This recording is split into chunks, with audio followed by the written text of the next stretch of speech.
The moment Brennan grabbed the mic, I already knew it wasn't going to be a toast. He cleared his throat too loud. Everyone turned. The string lights hummed faintly overhead, and the smell of overbaked cheese dip clung to the air. "This house belongs to me now," he said. Voice steady, too steady. "She doesn't live here anymore." Laughter died mid-breath. Plates paused mid-air. Even the toddler with frosting on her chin stopped babbling. I heard the word "doesn't like a slap" dressed in a suit. I didn't move. Maya smiled.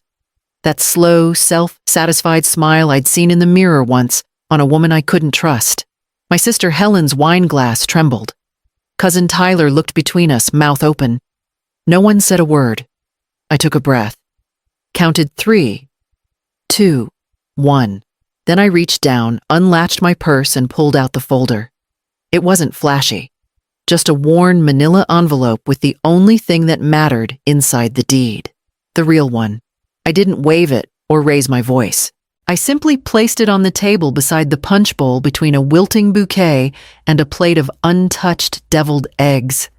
Someone gasped. Brennan's jaw locked.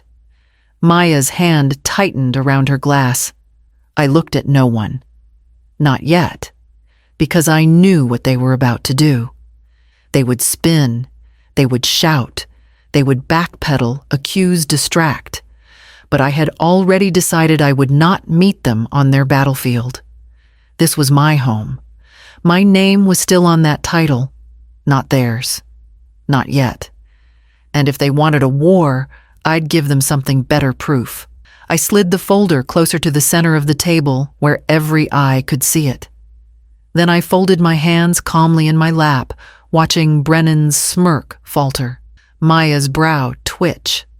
They thought I'd crumble. They didn't know I'd been quietly building the ground they were about to fall through. 6 months ago, I opened my door without hesitation. Brennan had just lost his job downsizing, he said, and Maya looked tired, clutching their toddler like the world was slipping from her hands. Just for a little while, he'd promised the same way he used to promise to mow the lawn and never quite did. At first, it was fine. A few suitcases in the guest room, Maya folding laundry, while humming softly, Brennan helping with groceries. We shared meals. I gave them space. But little things changed. First, the hallway filled with boxes. Then the guest room's door stayed open less and less.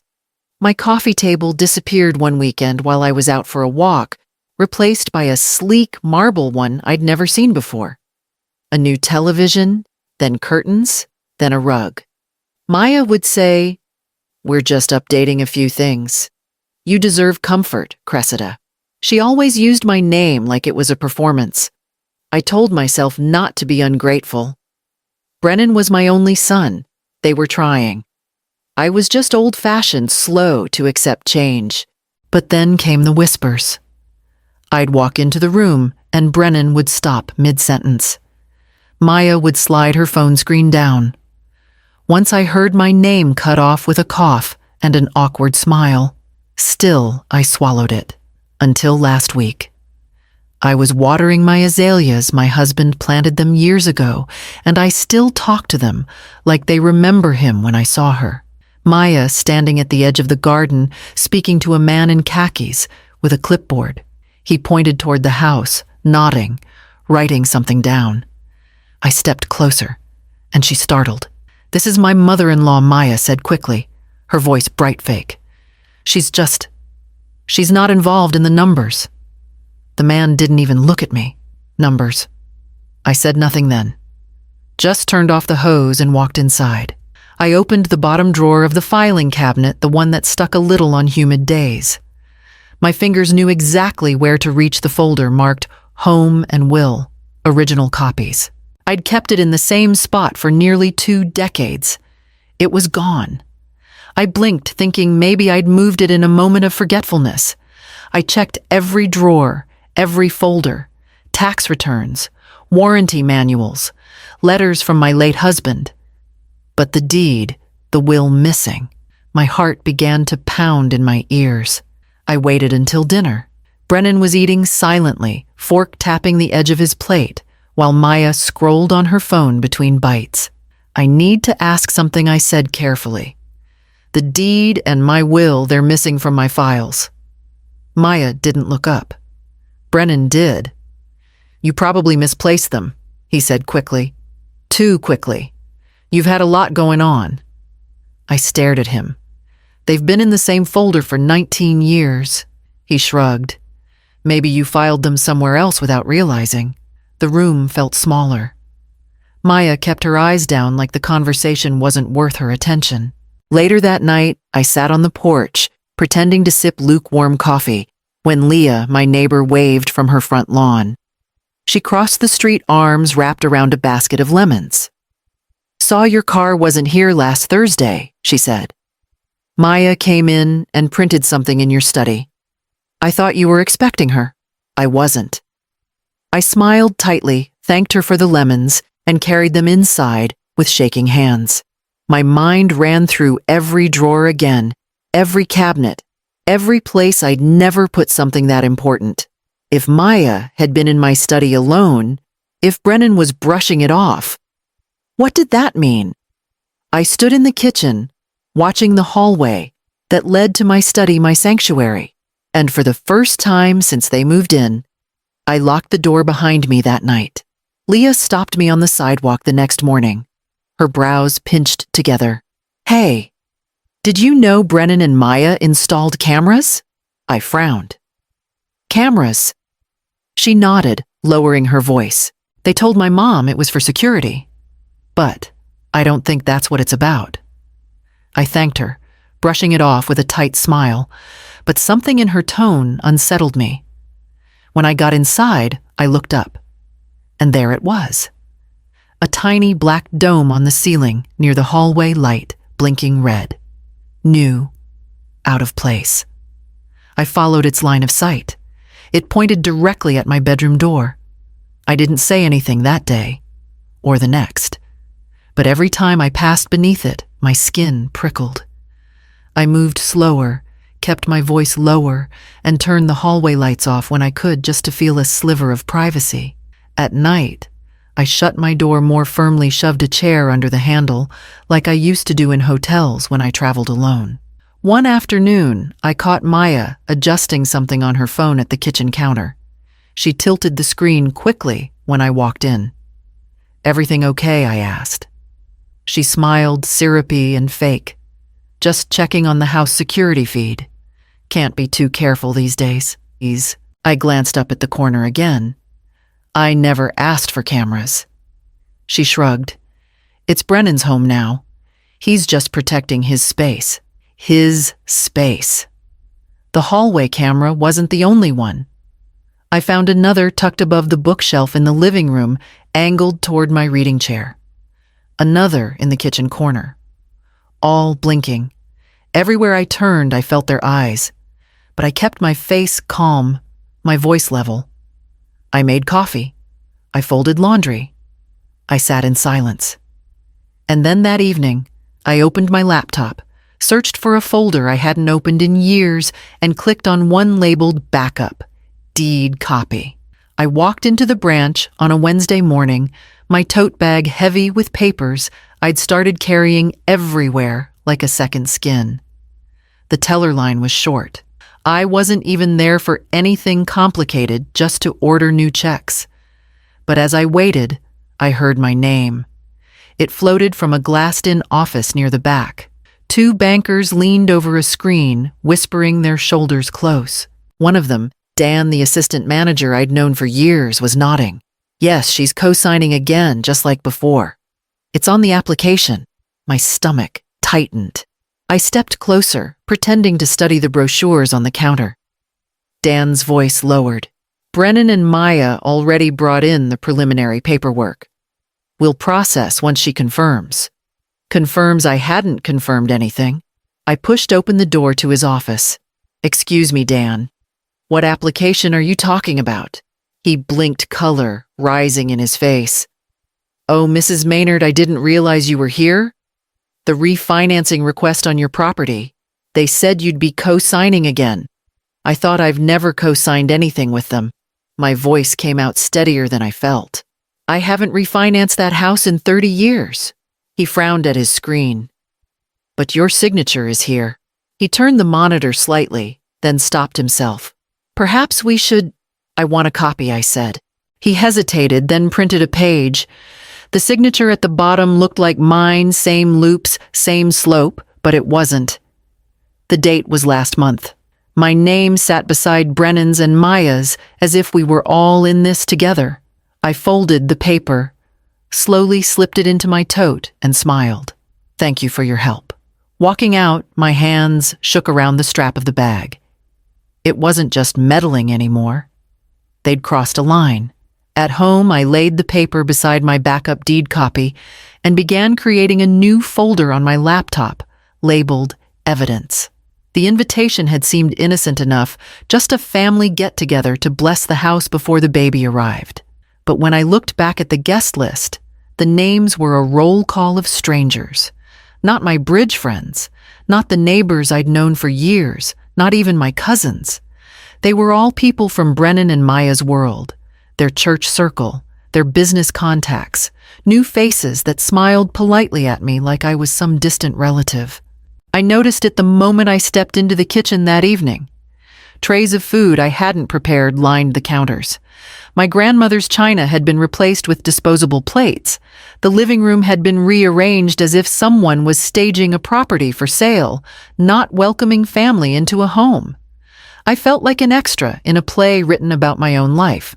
Then a woman with a clipboard brushed past me and whispered to another guest, "Let's get ready for the housewarming announcement." She caught herself too late glancing at me before looking away. Housewarming. In my house, I stayed silent, moving through the rooms like a ghost. They thought I wouldn't notice. Brennan held court in the corner, laughing too loudly. Maya on his arm, both of them buzzing with an energy that felt more like anticipation than celebration. I began cataloging everything in my head. Names, faces, conversations. I slipped into their room during a lull and took photos of the guest sign-in sheet they'd set out the stack of pamphlets from a mortgage company on the desk. Even the speech cards Brennan had left on the desk. "New chapter for our family," one of them read. By the time Maya snatched the microphone, I already had enough to see their pattern. They weren't just living here. They were claiming it publicly before I could stop them. I tucked my phone back into my purse, the pictures safely stored, and walked out into the hallway, where the blinking camera waited, already planning my next move. I asked Brennan to step outside with me after dinner. The porch light threw a pale circle on the old wooden boards, and the crickets filled the silence between us. He stood with his hands in his pockets, eyes shifting toward the yard, as if he were waiting for someone to rescue him from the conversation. I set my phone on the railing screen, dark, the recorder running. "I want you to explain," I said quietly. "No games, no speeches. Just tell me what's going on with my house." He exhaled, long and heavy shoulders sagging. "It's not what you think." "Then make me understand," I said. His jaw tightened. "We needed the property to refinance some debt," he said finally. Voice low. "It was supposed to be temporary. Maya said she could handle the paperwork, make it legal since you're too sentimental about all of this." My throat burned, but I kept my voice even. "Too sentimental. You don't get how things work anymore, Mom." He stared at the floorboards. "This house is just sitting here. We're trying to build a future. We didn't mean to hurt you." The words slid over me like cold rain. I wanted to reach out, shake him, ask how the boy I raised had turned into this man. Instead, I said, "You shared my private documents. You forged my signature." He flinched, but didn't deny it. "It was Maya's idea. She said it would be fine." I turned away so he wouldn't see my eyes. "Go back inside," I told him. "I've heard enough." He hesitated, then walked off the screen door, closing behind him with a hollow click. I waited until his footsteps faded, then picked up my phone and stopped the recording. The file saved automatically. Later that night, in the quiet of my room, I sent the audio to Angela with a single line, "I have what you need." Angela called me the next morning, her voice calm but charged with quiet urgency. "I pulled the archived records," she said. "They haven't touched the county deed system. It's still yours fully legally." I closed my eyes and let the breath leave my chest. "Thank you. That's not all," she continued. "I also found the refinance request, the one you supposedly signed. And I asked though I already knew. It's a mess," she said. "They tried to replicate your signature, but the date format was wrong, and it's not even consistent with previous documents you've signed. It won't hold up in court? It's clear fraud." I nodded slowly, pacing by the window. Outside, Maya was watering the garden like nothing was wrong, like she hadn't tried to steal the soil under her feet. "Do we move now?" I asked. Angela paused. "Not yet. Build quietly. Let them keep thinking you're powerless. The more confident they get, the sloppier they'll become." I understood. My job now was to wait and document. That afternoon, I spent hours going through the house room by room, photographing everything they had changed.